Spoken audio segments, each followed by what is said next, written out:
What's up, fellas? Welcome back to another episode of Factory Fresh, where we are building the GT100.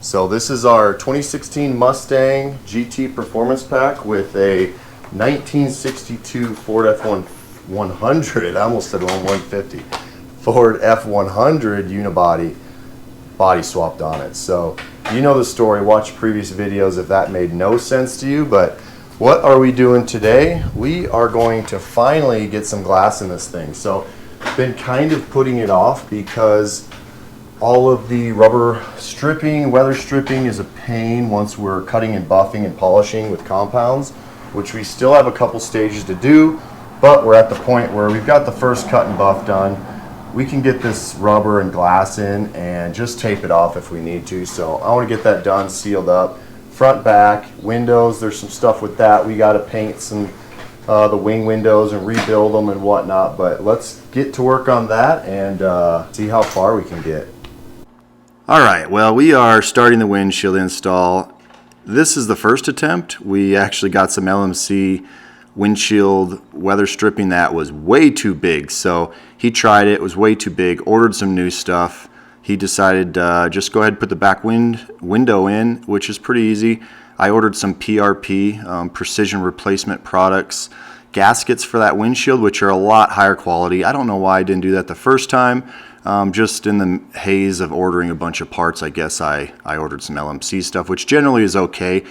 For whatever reason, the windshield, though, those tend to, the gaskets, they're just not as great a quality, especially after COVID. I don't know if they're outsourcing the manufacturing for some of that stuff, but regardless, ordered the right stuff in. They came back. This was actually the second time he came back a couple days later and got this installed. So I like paying a little bit extra. I'll pay the $100 or $150 install fee to get a bunch of hands to put that windshield in by professionals. It's not that hard, but it is really nice to have a whole bunch of hands and they can just knock it out, and then they can have the proper sealants that they can use, and I don't have to buy a $100 container of sealant that I'm going to use a couple little beads for. So he put that in. The windshield looked great. The tin at the top looks good. The windows, wing windows, and back window are all smoked, so they look really good as well. But the glass install at that point looked really good. So it kind of moved on to the wing windows. There's a bunch of different pieces with the wing windows, outer, inner, outer brackets. I'm kind of mixing up the epoxy right here, which is the direct to metal. You go on to put on anything if you're going to paint base coat, clear coat, and it's going to be direct metal. You got to get a good epoxy on there. So that's kind of what I'm doing here, and you can see the little wing window. There's the inserts, and then there's the brackets that the actual window slides into. So kind of have everything hung up. I've got the little Ford lettering down on the ground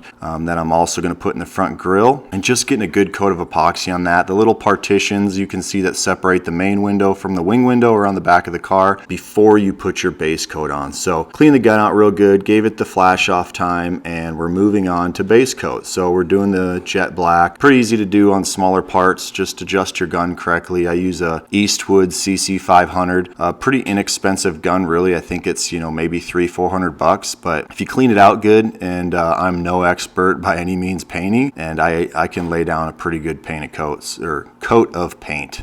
All right, now from the base coat into the clear coat, we're mixing it up, applying our activator and reducer and whatnot. Follow your tech data sheets, putting a couple coats on all these parts. We have the Ford emblems down on the bottom, on the ground, on the box, and then a wire running from the Jeep to the ladder with some of the wing window stuff, and then the old Zephyr has the partitions in there. Unfortunately, I picked this box up and the wind catches it and blows it off the car and scratches my parts. I was real excited. We painted the emblems, the Ford emblems, we're going to put up in the grill, and they're on the box.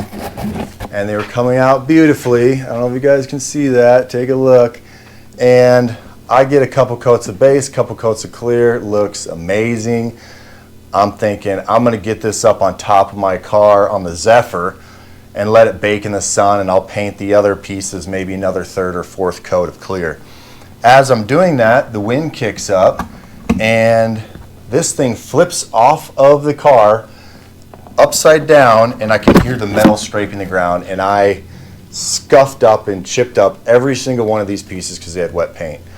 And I always kind of preach, I don't know if I've done this yet with you guys, but emotional control is huge.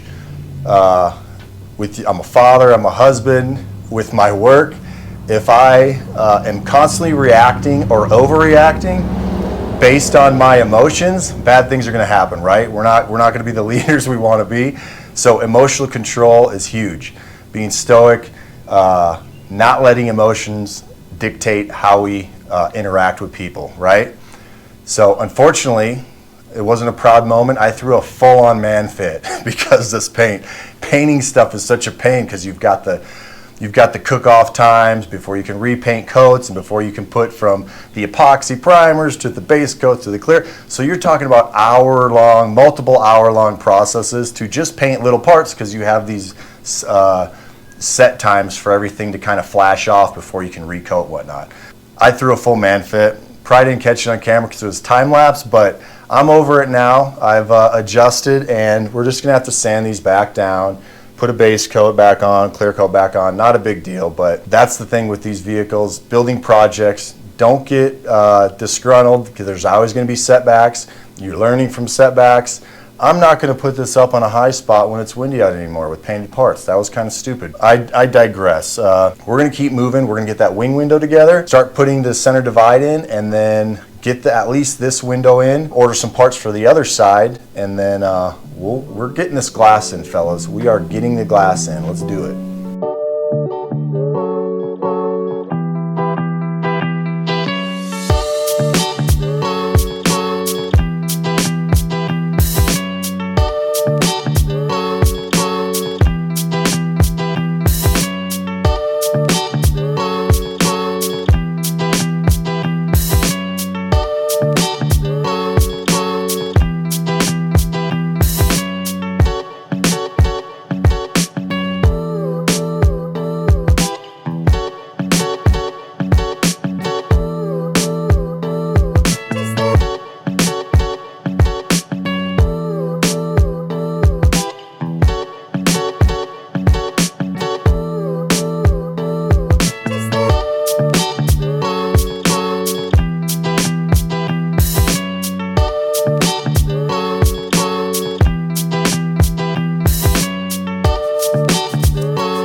All right, boys, well, we got the driver's side wing windows that were all rebuilt.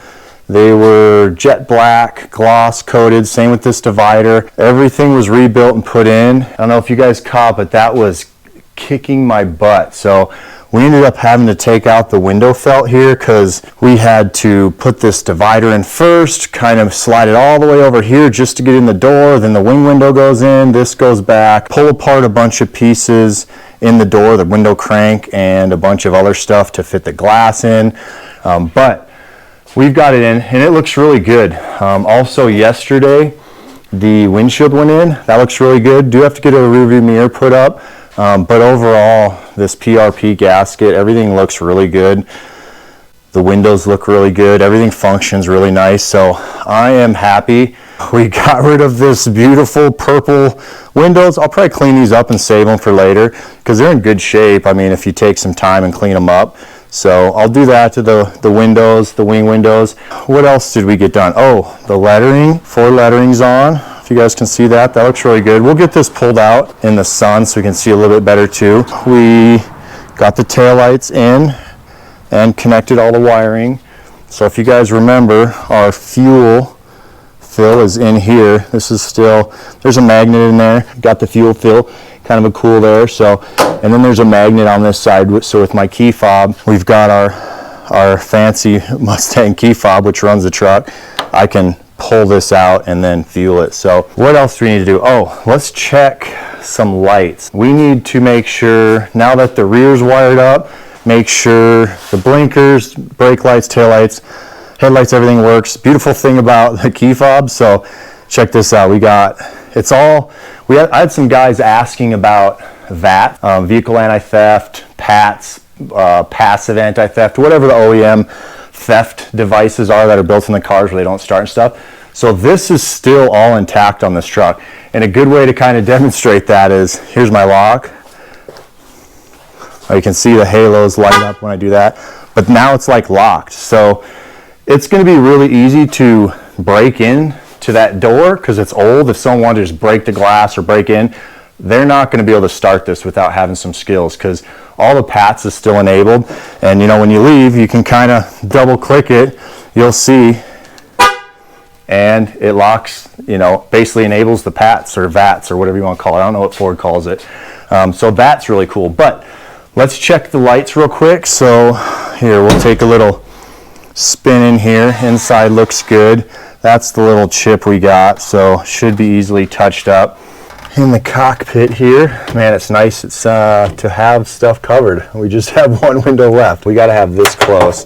Again, the part of the anti-theft, if this key is not in the vicinity of the truck, just like modern vehicles, it'll say key not detected. You know, if I had the key up there and I tried to hit start, it would just say key not detected. So another kind of good feature, but let's put her in neutral and make sure parking brake's on.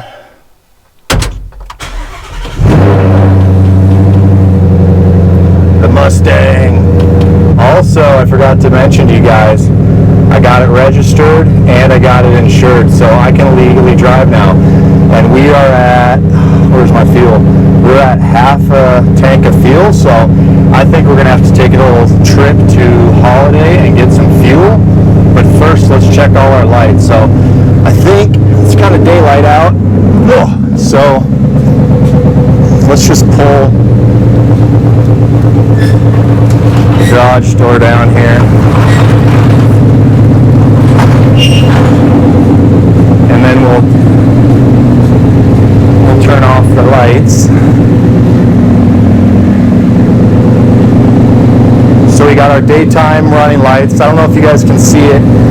Halo there. It's not the whole light, it's just the little halo ring.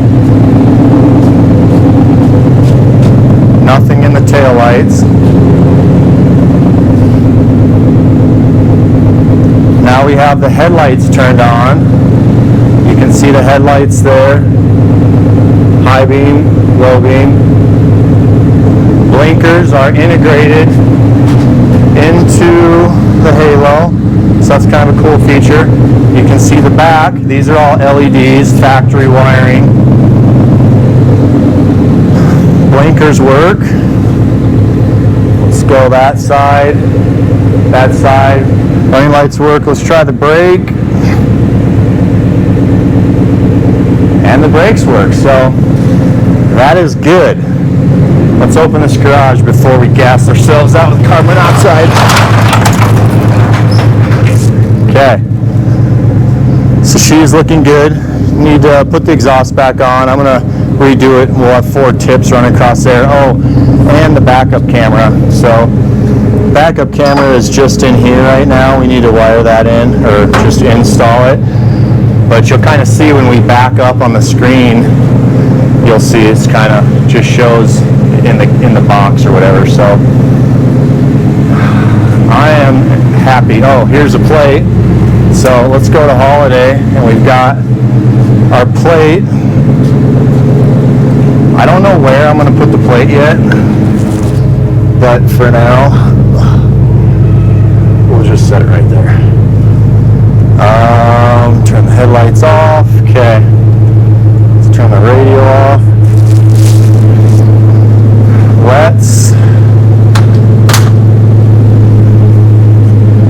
you guys set up and let's go to Holiday and get some fuel. Get this thing outside.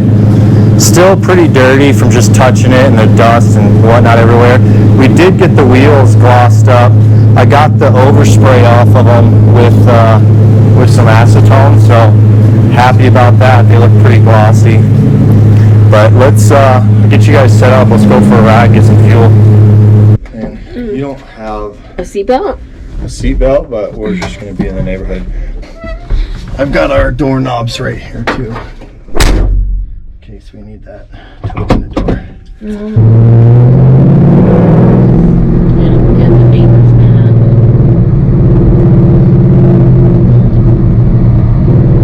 Let's change my steering mode to sport. You have a radio. I do, but I keep disconnecting the battery, so I gotta set the stations every time, and I don't remember exactly how to go to FM.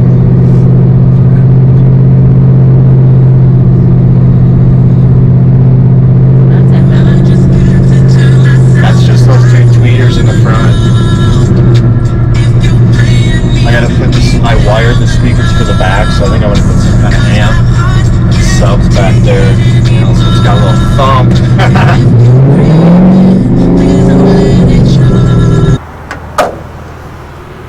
Alright, fuel complete. Visualize things very well. I think that might be a cop, or it's just animal control.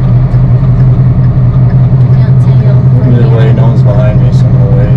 You have, do you have your license plate on? It's by your feet. I mean, technically, if I got pulled over, I got insurance and a plate. I just don't have it You visible. don't have any seatbelts on either. I don't think they're small. Well, that's a roofing company. You know what?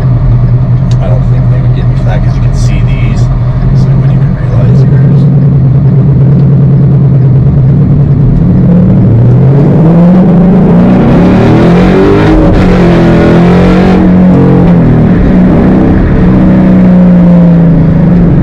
And my brake keys coming out. Brake keys. She gets a little squirrely.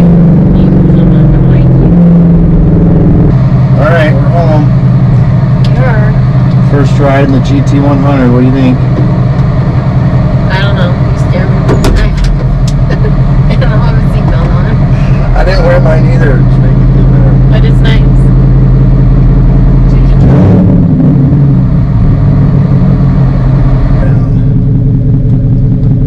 You're gonna have to get me out.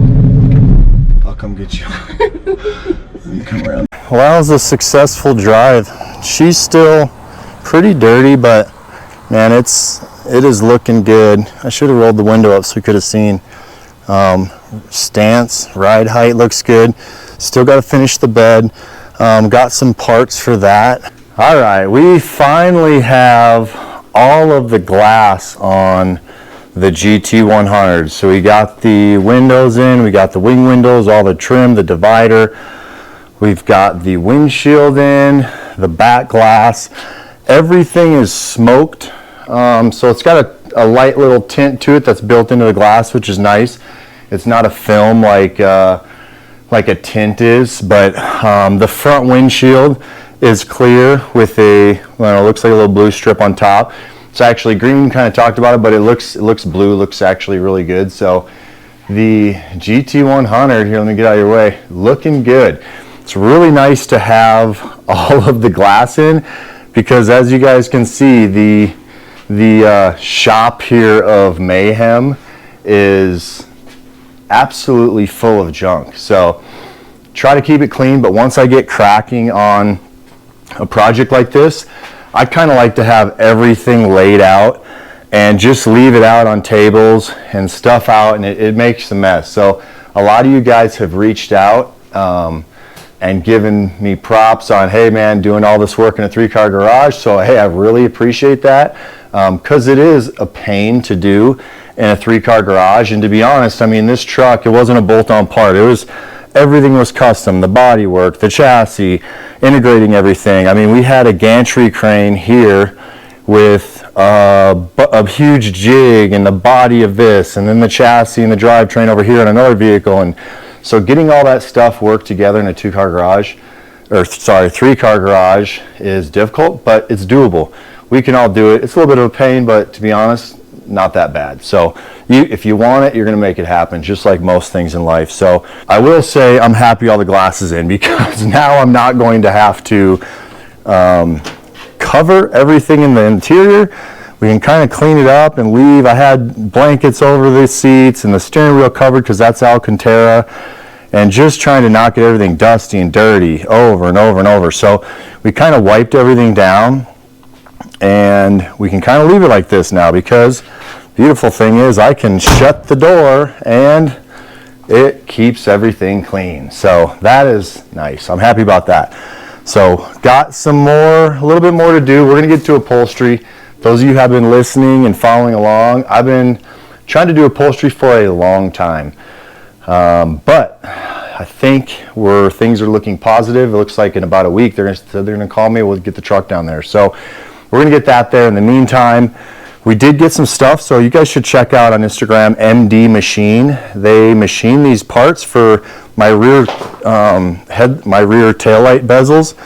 So we're going to paint this stuff all jet black, same as our other black accents, but really quality stuff. He's a small guy, does a lot of unibody stuff, or some unibody stuff, F100 stuff, and he'll do custom stuff. So reach out to him.